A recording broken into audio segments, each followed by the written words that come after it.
The surprising defection of senior Chinese diplomat Chen Yongling to Australia sent shockwaves from Sydney to Beijing. The concern raises not only by the review of a vast Chinese spy network in the Western societies, but also Australia's reluctance to offend Beijing in handling Chen's asylum application.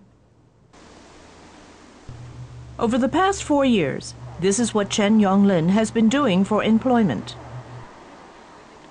Being a senior diplomat from the Chinese Consulate General in Sydney, Australia, he has posted anti-Falun Gong posters, filming or taking photos of Falun Gong practitioners or other political dissenters, and then sending them back to the security department in China.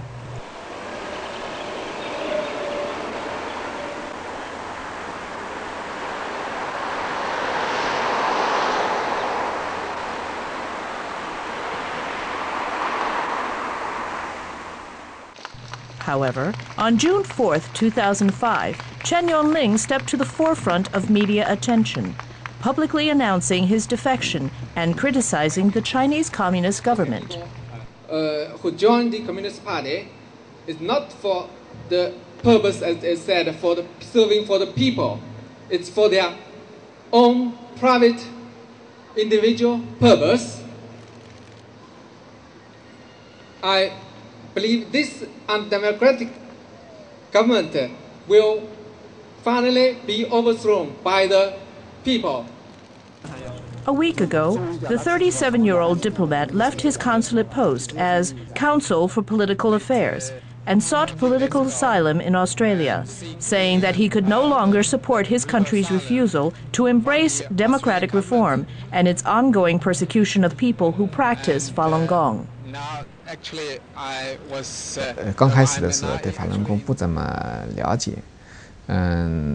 当然是坚决执行中央这个有关这个针锋相对、这个主动出击的这种政策，对法轮功有一些那个过激的这个言行，但是这个过激行为后来。通过我逐渐跟那个法轮功学员接触，了解他们，研究这个法轮功的系统的理论，我发现这个再做下去就是违背我的良心啊，我就不能再做下去。Falun Gong, also called Falun Dafa, is an ancient form of Qigong, a traditional Chinese practice for refining the body and mind through special exercises and meditation. Since being introduced to the general public in 1992, after just 7 years, Falun Gong had grown to become the most popular form of Qigong in Chinese history.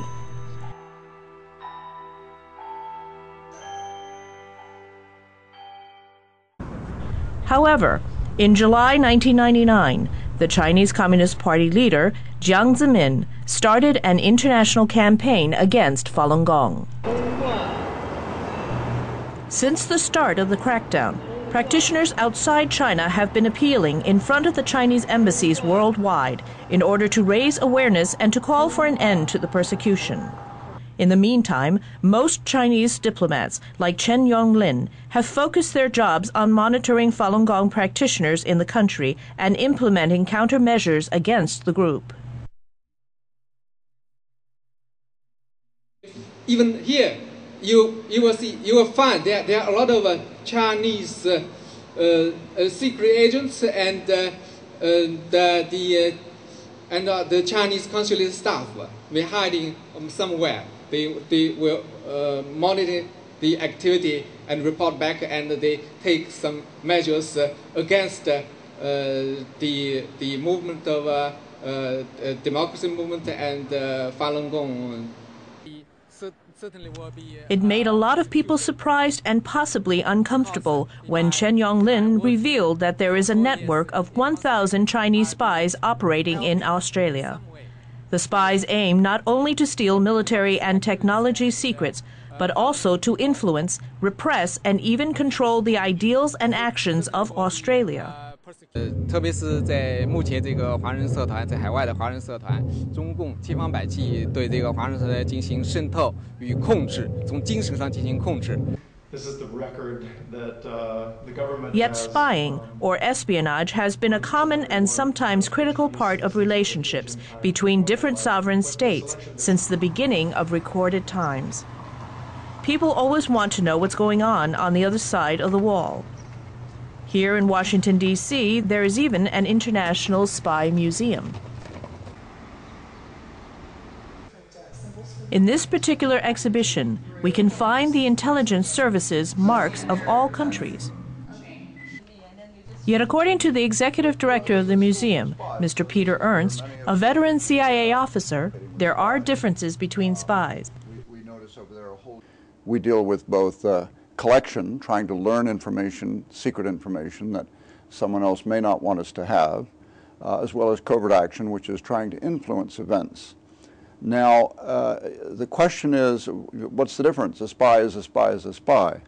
However, when you're dealing with, let's say, organized modern states, often there are differences in those states in the values that they hold. For example, during the Cold War, which was very much let's say, in some cases, the Soviet Union against the United States, they were the principal, if you want, adversaries. And their intelligence services were the CIA in the field, foreign intelligence, and the KGB. But the KGB reflected the values of the then Soviet Union, that communist state. And that was a state that had practiced terror against its own people, that did not grant its people the same liberties and rights as we felt a representative nation should. So there was a real clash of values. For example, if we look at defectors, people who flee from one state to another, there were many, many defectors from the Soviet Union and its affiliate states, East Europe, to the West, whether it was Great Britain or the United States or France or Germany, for ideological reasons. They believed they were fleeing a prison-like state to a more democratic or representative form of freedom. Not perfect, but better than what they knew. There were very, very few defectors the other way. People did not typically flee to the Soviet Union. And so I think that's a reflection of the conflicting values of those states. Mr. Ernst later showed me a section of the exhibition where it is a reproduction of the office desk of Felix Dzerzhinsky, the former head of the KGB. During the Cold War, when there were confrontations between capitalist and communist countries, Western society showed a warm welcome to defectors. Yet 15 years after the Cold War, instead of the Soviet Union, China has become the largest communist country, or at least it is still using that name for the form of government there.